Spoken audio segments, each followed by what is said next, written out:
Muito bem, uma boa noite a todos.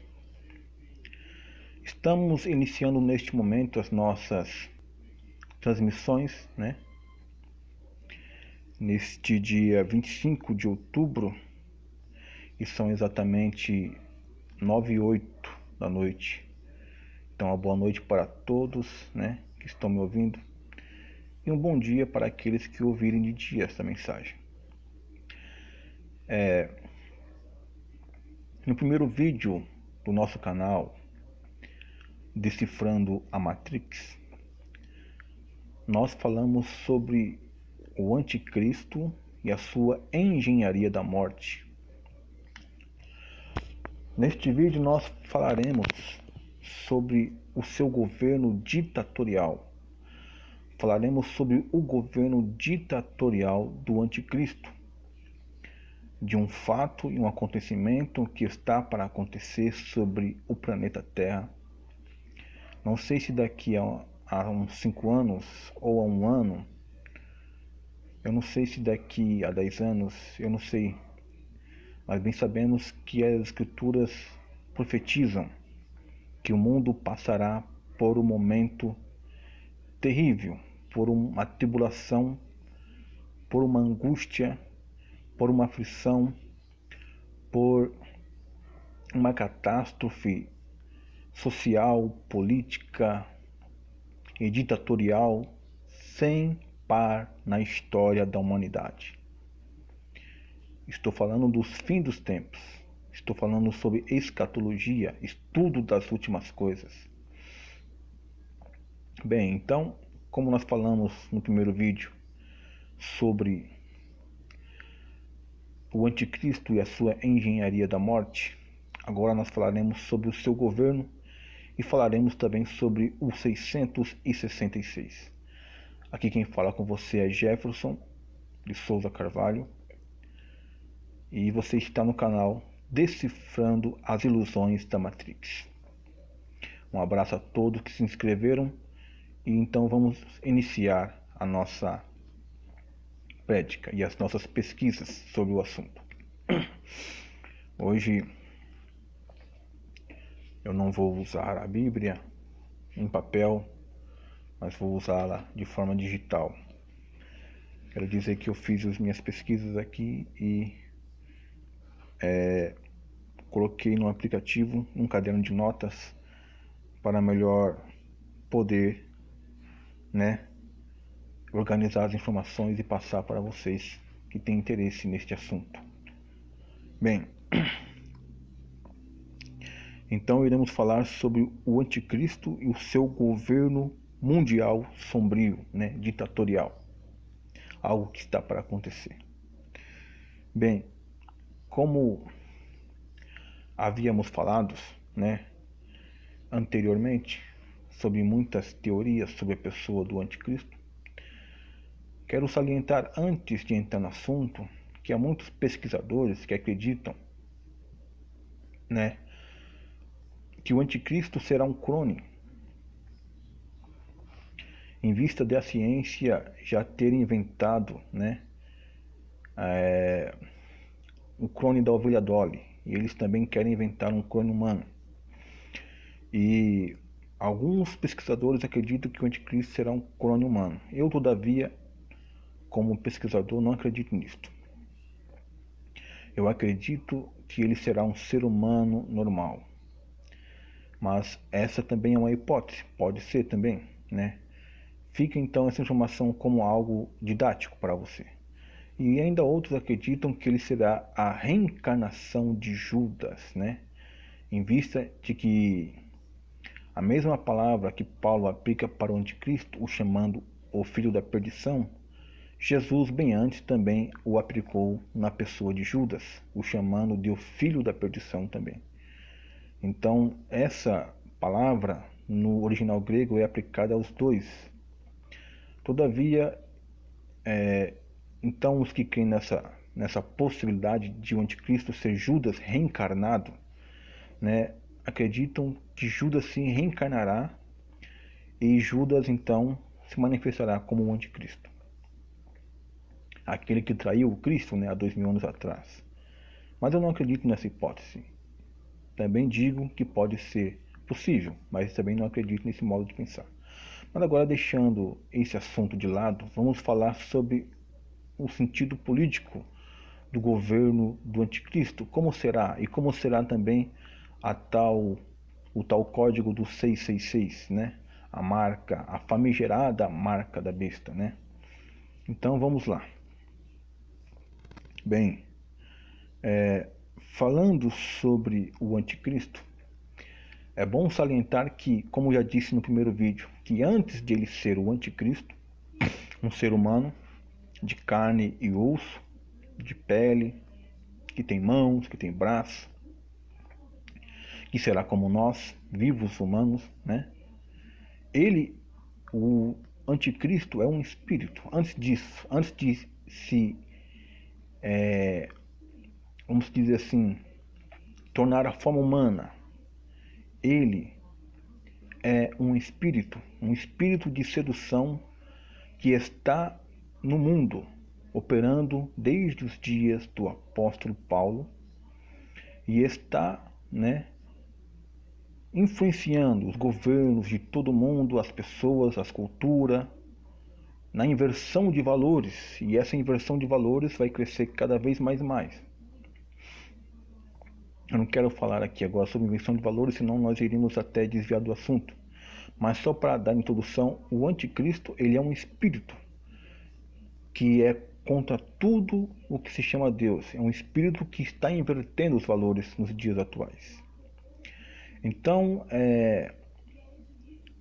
esse espírito anticristão, né, como eu escrevi aqui, é um espírito silencioso que de forma subreptícia já está operando no mundo com seus modus operandi, preparando o mundo para a chegada do anticristo. Então nós vemos que esse espírito já está em atuação no mundo, né? Tanto que coisas que antigamente nós considerávamos coisas fundamentais para a nossa existência, coisas morais, coisas que a gente não faríamos nunca se fosse alguns tempos atrás, hoje para nós já não tem mais sentido, não é verdade? Então os valores estão se corroendo, os valores estão se acabando, né? Então nós vemos que esse espírito já está em operação no mundo. E com certeza o anticristo já está presente e silenciosamente camuflado em algum lugar do mundo, aguardando apenas um momento ou um lapso de tempo sinistro para manifestar-se. Como dissemos, né? Então o anticristo, há uma grande probabilidade de ele já estar vivo e presente no mundo. Mas nós falaremos aqui agora então sobre alguns aspectos de seu governo. Como será o governo de Cristo? Como será para as pessoas que estiverem aqui neste mundo? Como nós devemos reagir a este governo se nós ficarmos, não é verdade? Então, vamos lá. Alguns aspectos sombrios do futuro governo ditatorial, segundo a Escritura, são: em primeiro ponto, no caso, né? Em primeiro ponto, ele governará o mundo inteiro com a sua política globalista da nova ordem mundial. Sim, o anticristo estenderá o seu governo de mar em mar, de terra em terra.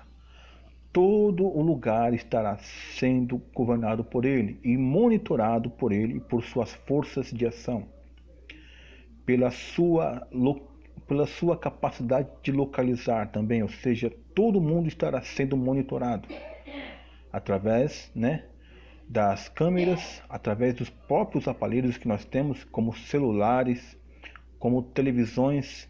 Todas as televisões essas novas que surgiram agora, todas elas têm câmera embutida e tem também microfones embutidos, celulares também, computadores, tudo estará sendo monitorado pelo governo da besta, pelo governo do anticristo. Então, a sua política será uma política de globalização. Ele dominará tudo e a todos, e isso está em Apocalipse. capítulo 13, verso 7, que diz assim: E foi-lhe permitido que fizesse guerra aos santos e que os vencesse. E foi-lhe concedida autoridade sobre toda língua, povo, língua e nação. Então, em Apocalipse, capítulo 13, verso 7, é o que nós lemos aqui. Lemos o quê? Que ele irá vencer os santos. Ou seja, ele irá perseguir, ele irá massacrar, ele irá destruir os santos. E isto é uma prova esmagadora de que na grande tribulação haverá cristãos, haverá santos, haverá judeus que ficarão aqui, porque a tribulação é principalmente um trato de Deus para com Israel. E neste trato de Deus para com Israel haverá também alguns cristãos. E há muitos estudiosos, ou até mesmo pastorezinhos aí de meia tigela, que não entendem nem o que leem, que dizem, como já vi muitas vezes em muitas igrejas, que na grande tribulação não haverá segunda chance na grande tribulação. Meu Deus, como esse povo é ignorante.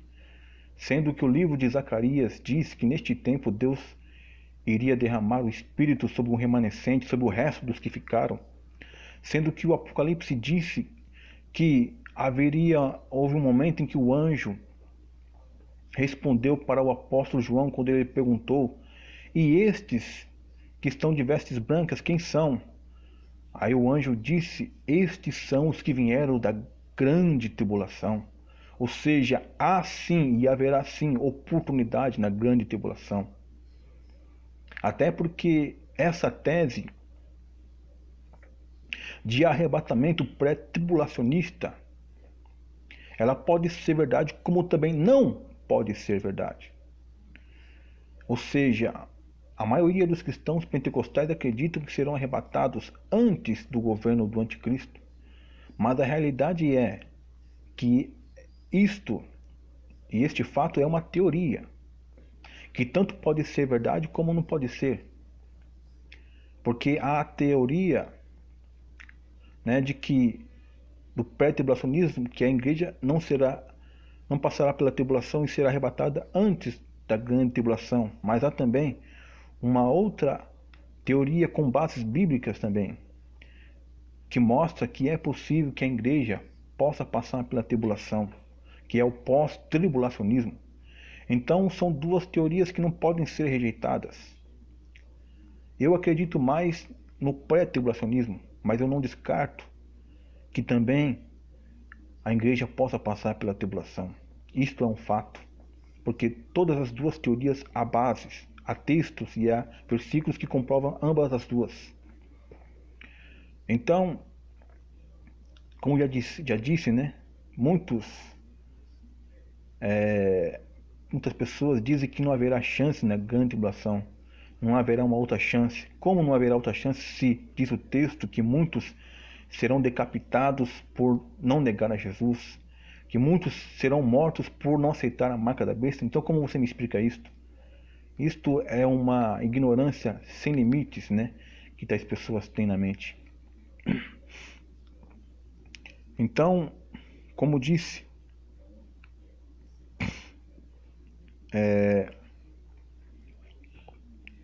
sobre esse texto que nós estávamos lendo, né, que diz assim, né, nós estamos lendo no Apocalipse, capítulo de número 13, versículo 7, né, que diz que ele venceria os santos, né, e foi-lhe dado autoridade sobre toda língua, tribo e nação. Nós vemos aqui 4 coisas que ele terá: poder e domínio, o anticristo, no seu governo. Ele terá poder sobre toda tribo, sobre toda língua, sobre todo povo e sobre toda nação. O seu poder se estenderá às fronteiras internacionais do seu país onde ele nasceu. Ele governará o mundo todo.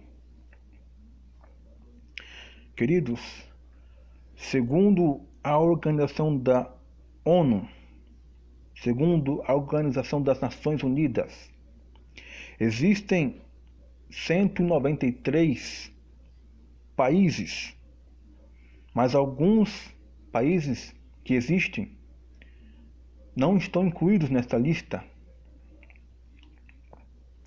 como por exemplo, as mais famosas nações que não estão incluídas são Taiwan, cuja independência não é reconhecida pela China, e também o Vaticano, que fica fora do cadastro da ONU. A ONU não considera o Vaticano como um país, mas o Vaticano é um país. E também tem a Palestina, que também é um estado observador, que além disso a ONU não contabiliza as possessões e territórios como a Groenlândia, que por exemplo fica fora porque é território da Dinamarca. Então, como já disse, a ONU considera que existem no seu rol, desconsiderando esses países, 193 países, e todos esses países estarão debaixo do poder do anticristo. O mundo todo estará a favor do anticristo. E quem estiver contra o anticristo neste tempo será muito terrível, porque estará também contra o mundo todo. Quem estiver contra o anticristo estará contra o mundo todo, e o mundo todo estará contra essa pessoa, porque os cristãos serão entregues para serem mortos. Os cristãos não terão como comprar, ou os judeus, que não aceitarem, depois dos 3 anos e meio de tribulação, adorar o anticristo, não terão como comprar, não terão como vender, não terão como negociar, se não aceitarem os ditames deste governo mundial. Em segundo ponto sobre este assunto, o anticristo controlará a economia mundial. Sim, ele abraçará a economia mundial e tomará posse dela, já que todos os países estarão unidos numa só economia, num só governo, num só Estado forte, onde o ditador mundial dará suas regras e todos obedecerão, todos seguirão o que ele quiser. E isso está em Apocalipse. Veja só o que diz Apocalipse, capítulo 13, versículo 16 ao 18, que diz assim, verso 16: E faz que a todos pequenos e grandes, ricos e pobres, livres e escravos, fosse dada uma marca na mão direita ou na testa. Verso 17: a fim de que ninguém pudesse comprar ou vender, senão aquele que tem a marca, ou o nome da besta, ou o número do seu nome. Verso 18: aqui está a sabedoria. Aquele que tem entendimento, calcule o número da besta, porque o seu número é 666. Bem, antes de interpretar este ponto aqui, que é o ponto 2, da nossa marcação,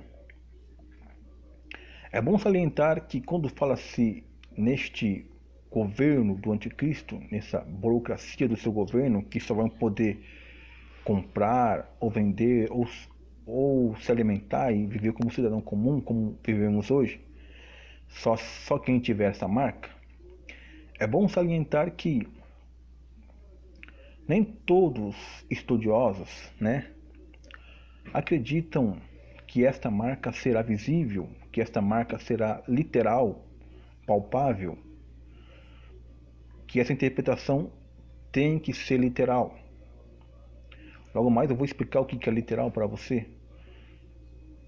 Não que alguns de vocês não saibam, mas tem muitos que não sabem o que é sentido literal e sentido simbólico. Simbólico até sabem, mas literal muitos não sabem, Então, o que acontece? Há alguns estudiosos que acreditam que esta marca, tal marca que a Bíblia Sagrada fala, que o Apocalipse fala, seja um ato simbólico de atitude do ser humano para com Deus. Isto é, se ele é pró-Deus, se ele aceita os princípios do reino, se ele vive os princípios do reino, então ele não tem essa marca. Mas se ele não aceita, então ele já está marcado com esta marca, sendo então a marca no sentido de uma conduta humana em relação a Deus, sendo a marca na mão, no caso na mão direita, na mão direita, no sentido de obras que são feitas, mas que não são feitas para agradar a Deus, mas sim para agradar o ego, para agradar a sua própria vontade, para pecar, para fazer aquilo que é errado. Então, essa seria a marca na mão, a atitude dessa pessoa. E quando fala da marca na testa, né, alguns estudiosos acreditam que seja no sentido da ideologia do ser humano, do indivíduo, sendo que este indivíduo tem uma ideologia anticristã e totalmente contrária, ou seja, os seus pensamentos são contrários a Deus. Então, muitos estudiosos acreditam que essa marca seja simbólica, né? Estudiosos, principalmente de linha presbiteriana, acreditam nisto, de maneira simbólica. E há os de linha pentecostal, né, que somos nós, que acreditam que esta marca será literal. Agora vamos entrar num ponto que eu quero entrar. O que é literal? Literal é esta Bíblia. Isso aqui é algo literal.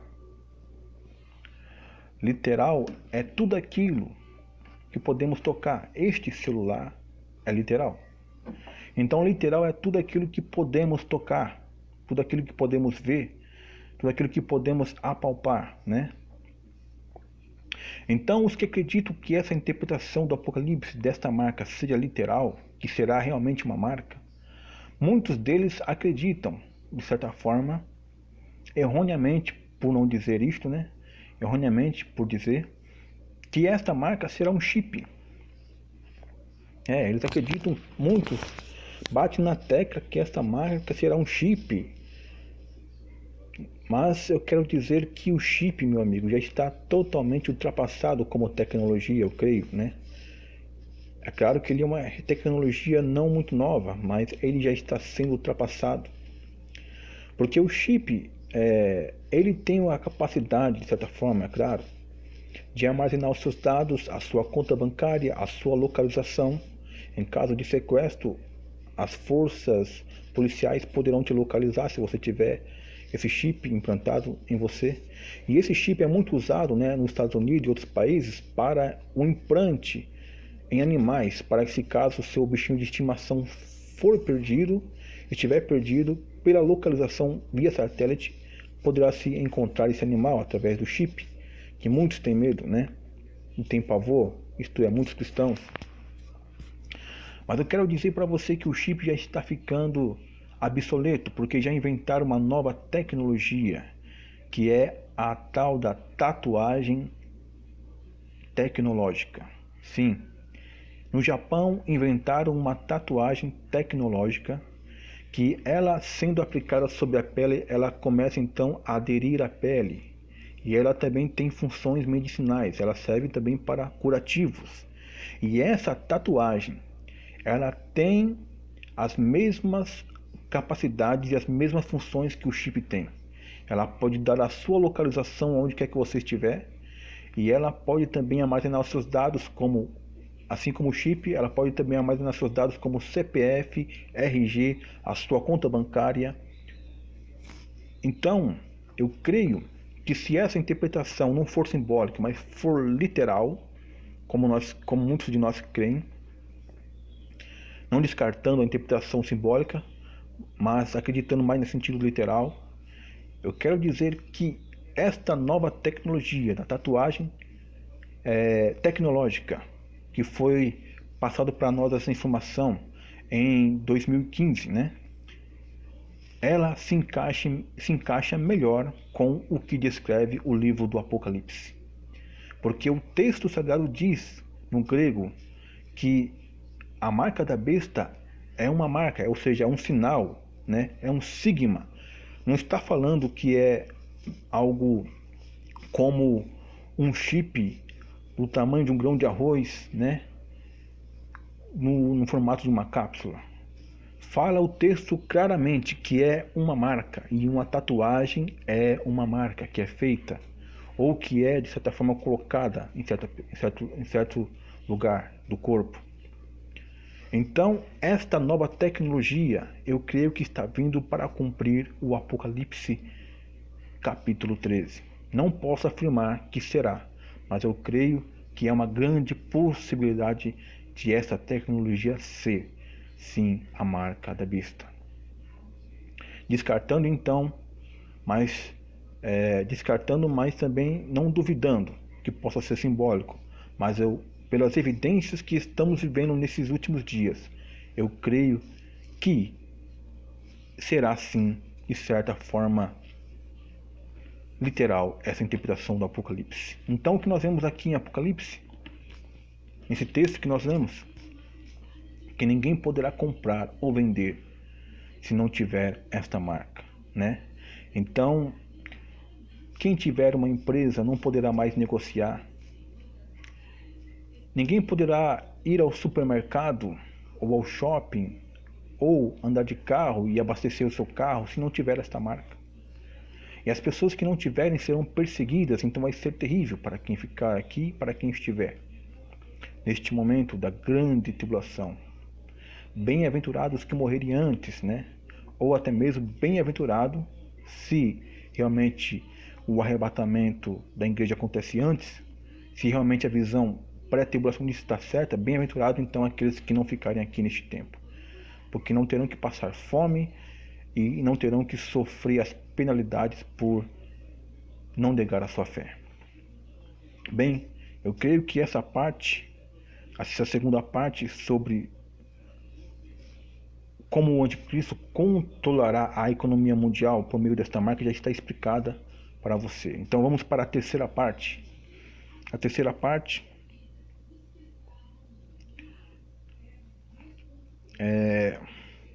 nós vemos em terceiro ponto, né? Nós vemos em terceiro ponto que ele governará com consentimento de uma confederação de 10 poderes internacional, ou seja, o anticristo terá o poder internacional de várias nações que o apoiarão.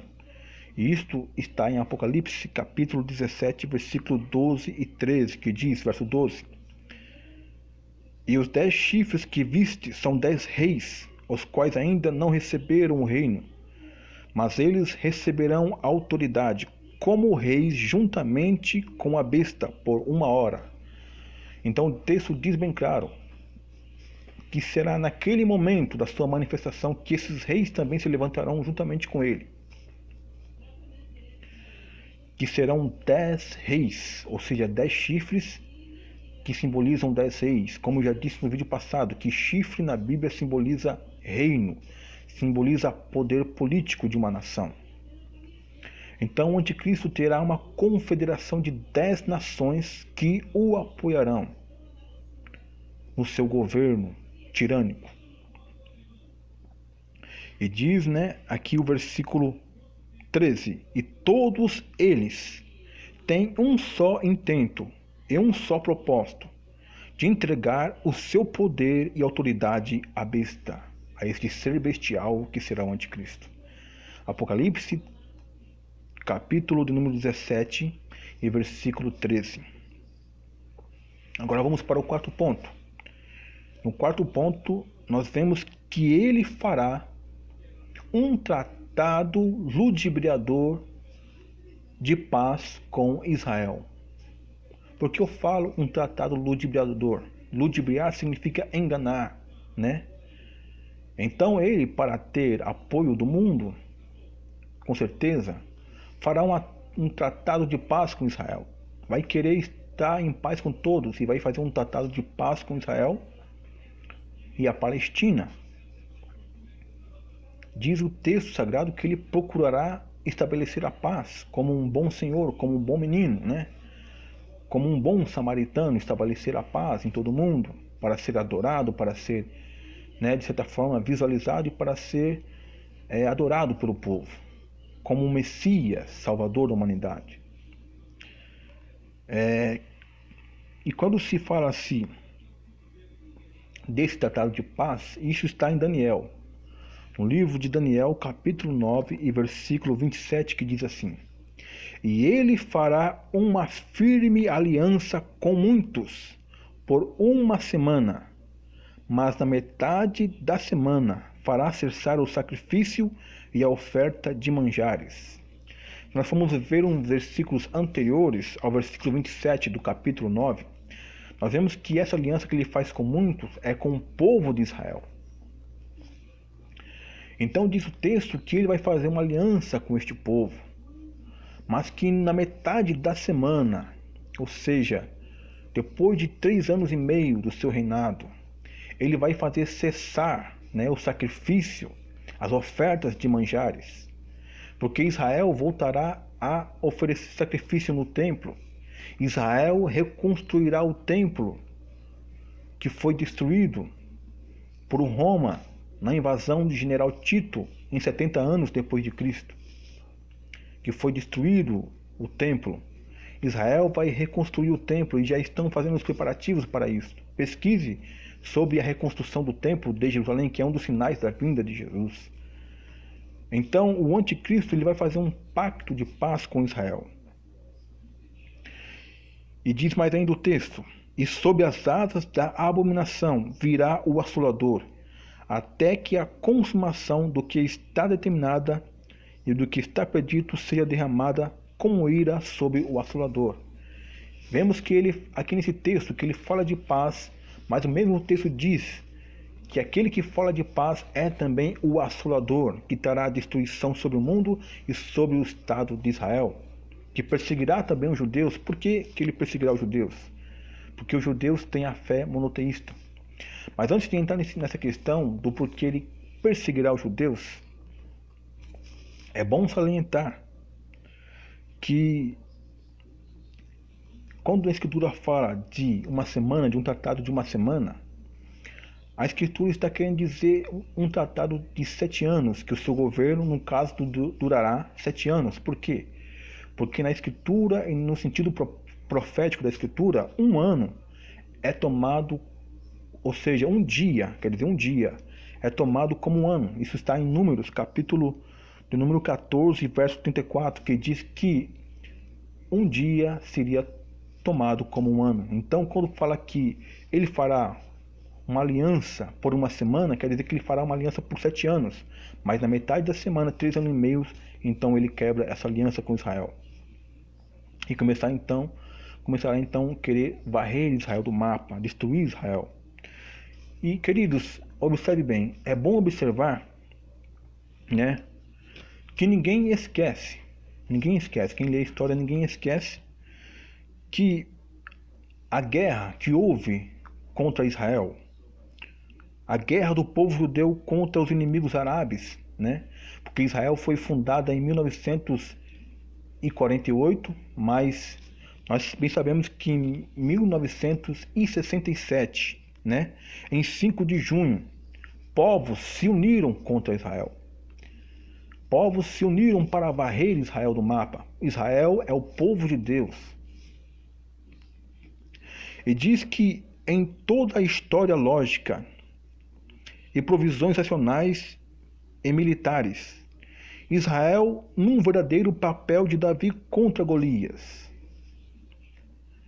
confrontou e derrotou estrondosamente todos os seus vizinhos inimigos árabes num espaço de 6 dias. Então essa é a guerra dos 6 dias. Israel teve uma guerra onde que no passado inimigos se levantaram contra Israel, como o anticristo também o fará no tempo futuro. E Israel derrotou, olha só, o Egito, a Síria, o Iraque e a Jordânia. Ou seja, 4 forças confederadas se levantaram contra Israel e Israel derrotou todas elas. Sabe por quê? Porque Deus estava com Israel. Diz a história, queridos, se você for analisar sobre esse fato, coloca lá e pesquise Israel e o milagre dos 6 dias. Você vai ver que eles contam, milagres extraordinários de que naquela guerra, que aquelas nações que queriam varrer Israel, disse os opositores e inimigos que eles viram homens de branco, ou seja, guerreiros, soldados com vestes brancas e com armas, que apareceram de uma hora para outra, em 1967, naquela guerra dos 6 dias, E durante aqueles 6 dias de batalha, diz a história que os inimigos lançavam dinamites e bombas contra Israel, mas aquelas granadas, quer dizer, não dinamite, mas granada, me perdoe, granadas, né? Que lançaram contra Israel não explodiam, elas queimavam e não explodiam. Isto é, milagre de Deus. Diz a história que vários inimigos, né, egípcios, se rendiam.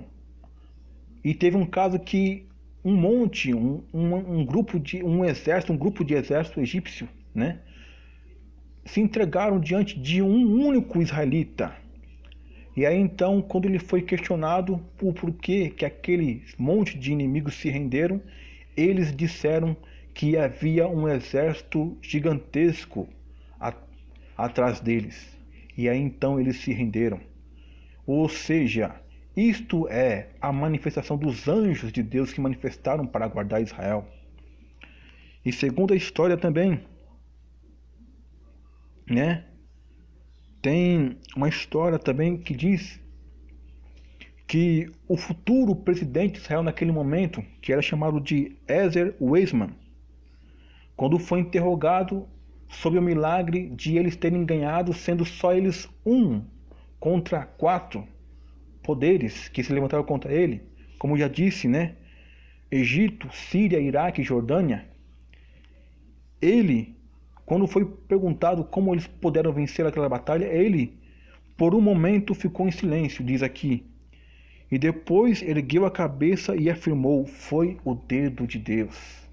Maravilha. Então o que acontece? Nos últimos tempos o anticristo se levantará contra Israel. Mas ele será derrotado, porque a Escritura diz, né, há muito tempo atrás, que quem se levantar contra Israel será despedaçado. Israel é uma pedra, e quem se levantar contra essa pedra, contra essa rocha, será despedaçado. Zacarias já profetizou isso.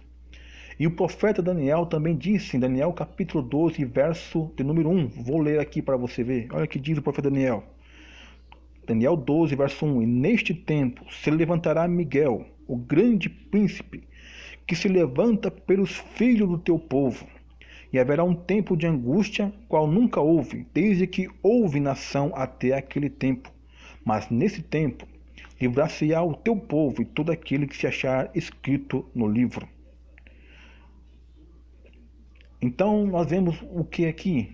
Que Deus disse que iria mandar Miguel, o grande príncipe, e com certeza todas as suas hostes de anjos guerreiros para livrar Israel. E como Deus livrou Israel em 1967, assim também ele o fará no futuro, quando o anticristo, com as suas tropas, com seus carros de guerra, com seus tanques, com seus super aviões de alta tecnologia, invadirem o espaço aéreo de Israel para tentar destruir, varrer Israel do mapa com bombas, seja quais forem essas bombas atômicas ou bombas de menor poder de destruição, não importa.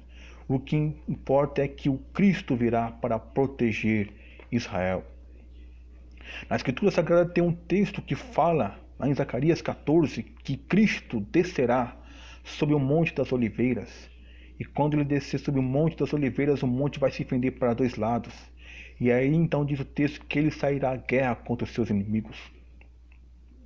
O apóstolo Paulo também diz, num texto, que quando Cristo se manifestar, somente com o esplendor da sua vinda, o que é isso que o texto quer dizer? Quer dizer, somente com o esplendor, com o brilho, com uma luz tão grande, tão forte, radiante, aquela luz da sua manifestação vai ser tão forte como uma radiação atômica que vai desfazer todos os inimigos. E diz o texto que somente com o sopro da sua boca ele soprará sobre os tanques, sobre os aviões e sobre o próprio anticristo e desfará todo o poder do exército da besta.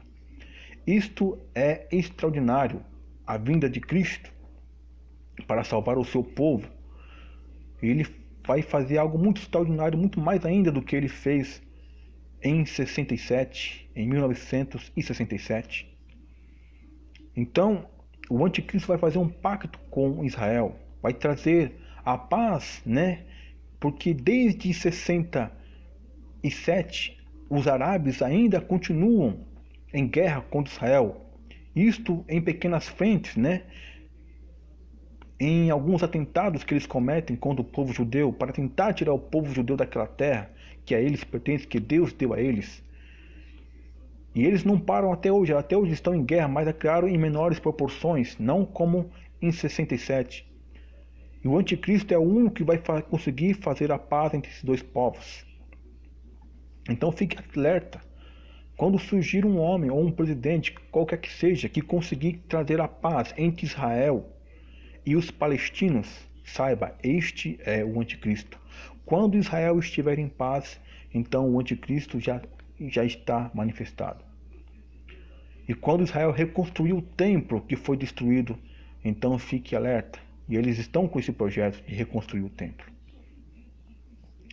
Então, continuando, né, agora em quinto ponto, nós vamos parar por aqui. Eu alistei aqui 11 pontos e eu vou fazer uma outra parte depois para não ficar com o vídeo muito longo.